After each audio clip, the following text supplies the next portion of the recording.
London itself is one of the most, I think it's the most diverse city in the globe. And I think if any city can show that diversity does work, different cultures, different people coming from different backgrounds, different values and morals. Well, yes, I do intend to vote in the referendum coming up. I absolutely intend to vote. I made sure to register my new address so I could vote. I do intend to vote on the EU referendum. I'm not sure how I intend to vote yet. I do intend to vote. I'm not going to vote.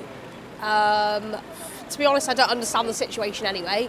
And I just feel like it just doesn't really affect me. And I don't know, I'm happy just to kind of carry on in life. I'd rather just kind of stay out of it for as long as I don't know much about it. That's it. I will be voting. I'm definitely keen to vote. I'll definitely be voting. This referendum will decide the outcome and British politics for decades to come, and also European politics for decades to come. I think everyone, young people in particular, have a massive stake in their in future generations and in our own future. I think it's really, really important. Firstly, I don't intend to vote. I know that might be a bit of a disrespect to my freedom to vote. However, I don't think that it's right for me to decide myself on the whole country's ideologies about this. At the moment, to be honest with you, I'm actually balanced whether we should go out or whether we should stay, because there's, both arguments are really good. Well, I think it's a huge mistake to leave Europe, for the UK to not be part of Europe. Where are we going to stand? Who are we going to stand next to? Who's going to be next to us and support the UK? I mean, we're going to just be completely alone, just a little island in this world. I don't like it. I think it's a bad idea. The EU's been a huge part of my life, having grown up in France as a foreigner, as a British citizen, and never having to worry about being a foreigner who still has access to the job market, who still has access to benefits, to education. I want to have that freedom that if I want to choose to move somewhere else, I do feel as part of the culture of Europe. I'm not entirely sure which way I'm going to vote, but I'm sort of leaning towards leaving. I believe that we should leave the European Union. There's mixed emotions. Everyone has mixed emotions. There's two sides to the story, really. There's kind of a left and right wing about it. Well, so if we left, Scotland would probably get another referendum, would probably leave the UK.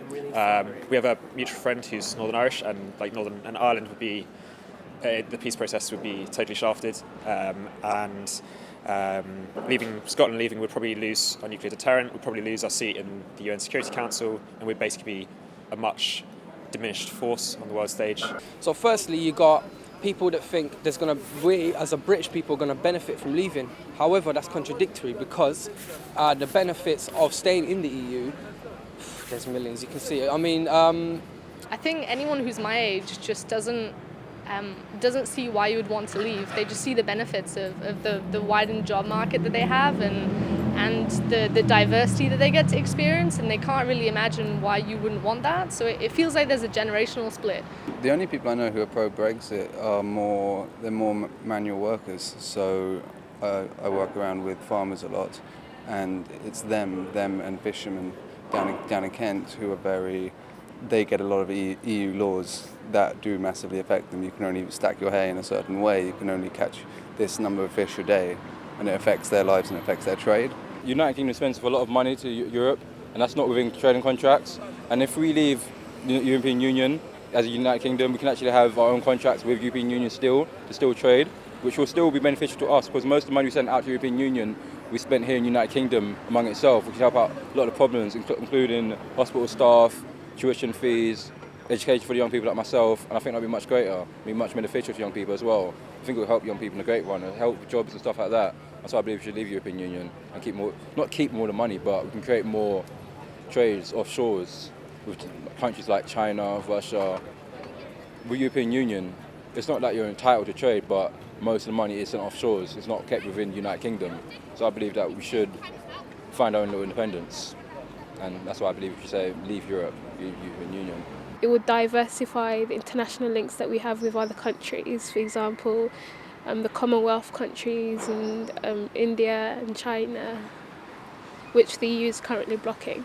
The reason why a lot of people are sort of looking to a possible exit from the EU is because they are living in a system now where they're getting pressure from above, but through what we get through the media, which is for the greater part run by people with these same self-serving interests, it's always the same story. Instead of looking to the people that really are causing us these troubles in our lives, we're directed to look to the foreigners, to legislation on a wider level, the EU. But in staying in the EU, I have quite a few caveats to that. I would call myself an in-reformer. I mean, the EU doesn't work well, and it's very difficult to reform.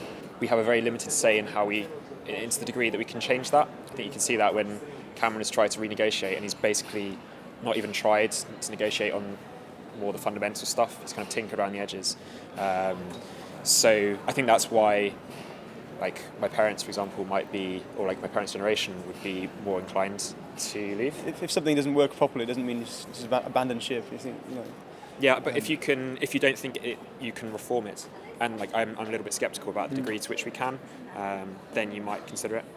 There needs to be a kind of renegotiation of what trade means, whether that's just trading with other countries in the EU, obviously around regulation and those kind of things, but also trading globally, because obviously the EU and North America are two of the wealthier parts of the world, and we need to make sure that we're not perpetuating economic inequality through trade based around vested interest.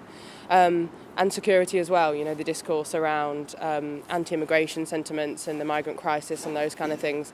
There needs to be a new conversation around that, so that we're not kind of just continuing on with a kind of protectorate ideology, which is quite problematic and is leading to a rise in right-wing populism. Europe for me is mainland Europe. When I first moved to the UK, I found it very strange how people, my age who are studying with would talk about the UK as being outside Europe. But for me, we talk about the continent. Yeah, exactly. But they see a distinction between the island and the continent. I don't really feel European. I think Britain has always had kind of a separatist idea of Europeans as being something else across the pond that we don't really, which is a different style of life, a different way of living. I don't see it separate. There's no, just because they're in a different place than us doesn't mean they're different people. We all live the same life, so no.